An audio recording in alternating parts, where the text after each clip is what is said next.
Yeah. But what was I don't know if you're okay. I'm just gonna ask this, and if you're okay. When was the first time that you I guess wait, did you date any boys? You know this. Yeah, I did. I had boyfriends in high school. I do, but I can't remember. And then in college it was, so that was my moment of discovery of trying to. It's like, oh, penis. Ooh. Oh. It's like, that thing is weird looking. It looks like a baby's arm holding an apple. What is this? Is that?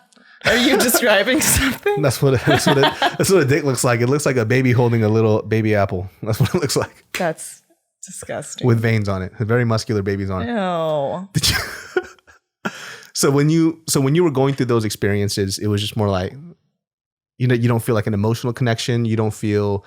I never felt, this is really weird, and I've never actually talked to anyone about this, but there's a difference between connecting for me, with a woman versus a man. In what sense? With a guy, sometimes, and I don't know where this comes from, and maybe it's because I'm innately born gay, but for me, when I meet with a man, I feel a level of having a wall up, and if they violate that space in any way, it scares me. And there's like a trigger in my body that's like, you're not safe. You don't, like, this isn't for me. It's bizarre. I can't really explain it, but I have a lot of really close friendships with males, but I don't ever think about anything further. Well, it's because you're gay. Damn it, this is because you're gay. No, I understand, but I'm trying to tell you, like, this alarm system that goes off. Because you're gay. Like when a man comes up to me as a heterosexual male and he gets an inch away from my face, an alarm system goes off too. It goes, what the fuck are you doing? So you get it then. Yeah. It's because you're gay. Well, okay, so going back to my childhood, so I was brought up, and my dad, who I respect very much, he has always brought his children up to be, well, he has 2 daughters, so women of agency. So he's always said, what do you want to be when you grow up? You can be anything you want. And he's always encouraged us, and he's never put us down on any ideas that we might have about our futures. And I think because of that, we're really headstrong, but we're also really sure of who we are and what we want to be. And I think that directly contradicts to what my parents want from us now. But now I'm like, well, it's a little late. You were having us order our own food at restaurants at age 4 or 5. Wow, that's amazing. Right? That's dope. Which is great because you feel this kind of independence. And now when I date someone who tries to order for me, I'm like, this is never going to work. Because I don't see it as chivalrous. I see it as someone who's trying to take my autonomy away from me. Damn, dude, you got some deep-seated issues, homie. when I'm at a restaurant and somebody goes, I'm going to order for him, like, then you also going to pay, bitch. Because if I don't like this, I ain't paying for this shit. I hope you can take that responsibility too. That's all you have to do. You just got to throw it right back in the face. They go, you know what? I got this. It's like, cool. You also got the bill too then, motherfucker. What the fuck? Order me this bullshit that I didn't want. Oh, God. But now I think it's kind of coming back to them in a really negative way because they're unable. Well, I wouldn't say they're unable to respect us. I think that right now it's a lot of confusion.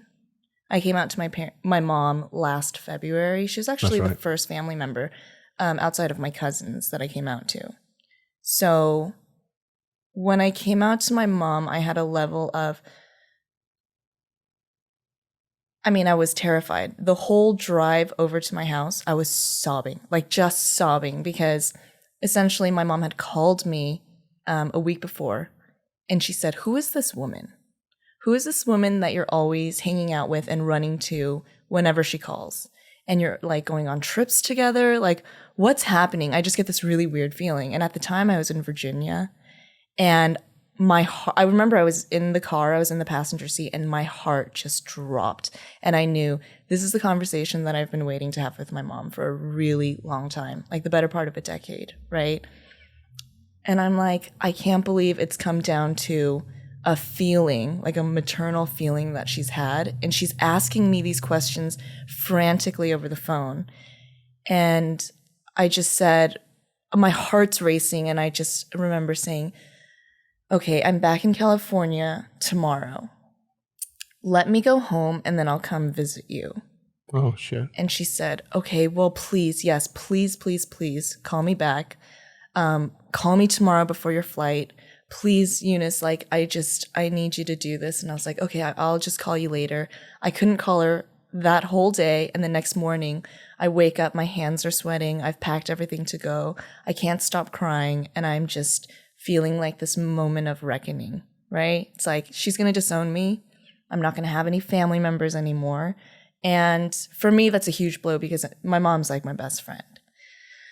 And so I go back to LA. I'm crying. And at the time, too, I had just come out of a relationship. So I was in the midst of a breakup. And oh, yeah. There's a whole story to that. We don't want to go there. We don't want to go there. We don't have enough time for that bullshit. No. Plus, I'm still mad at you for that. So, so I go home. I was living with Susan. Yeah. And Lydia and Ellen came over to my place. I think they came over like every night before I went home. And I was like crying, telling them, I have no family anymore. I don't know how I'm going to tell my mom. And I remember I think Susan or Ellen said something like, give your parents a chance. Give them a chance to surprise you. Because if you walk in there defeated, there's no positive outcome to this. Yeah. It's a self-fulfilling prophecy at that point. Right. And I just thought, okay, maybe I can tell my mom.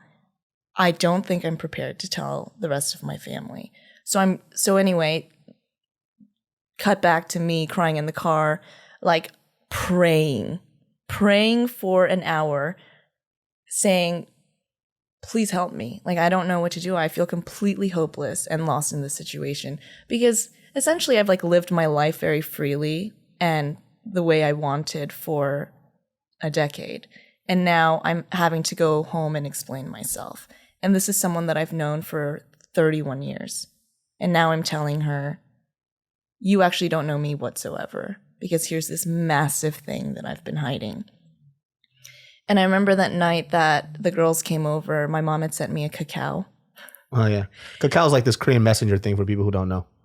And she said, in Korean, she goes, Eunice, my heart, every time I think about you, my heart is broken open and tears stream down my face because I love you so much. Something like that. Like really dramatic really ass extra. Korean, of course. Yeah. But of course at the time too, I'm like, oh my God, I don't want to be breaking my mother's heart. Like that broke me. And then that would cause more. And then essentially when you cry so much, your eyes are so used to crying, you can't stop crying. And then anyway, it's this horrible vicious cycle. So I'm home.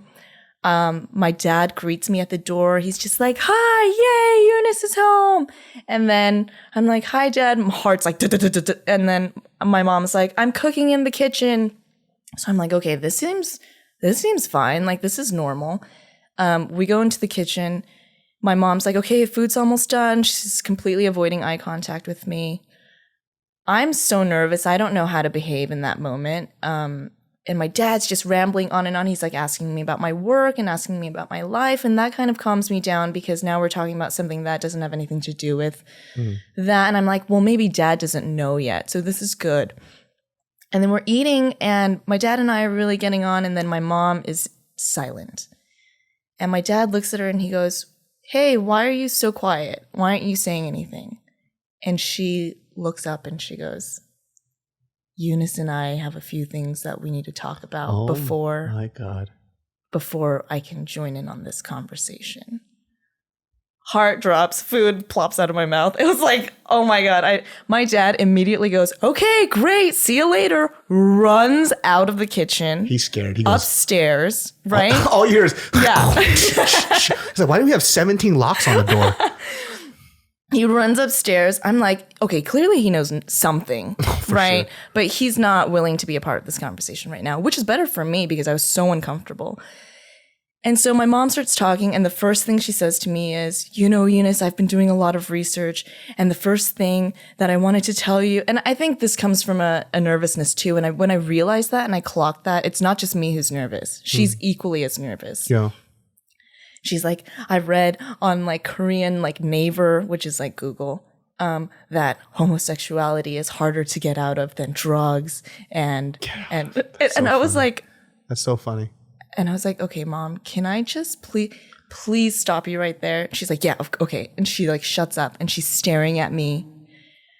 And she's so much like fear behind her eyes. And I said, look, Mom. Because she wanted you just to say, I'm not gay. Right. And I said,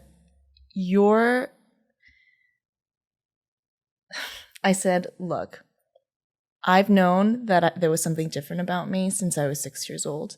And the whole drive from LA to my parents' house, I told myself, don't cry when you're coming out to your parents, because when you cry, it takes away from the severity and the realness and the authenticity of what you're feeling.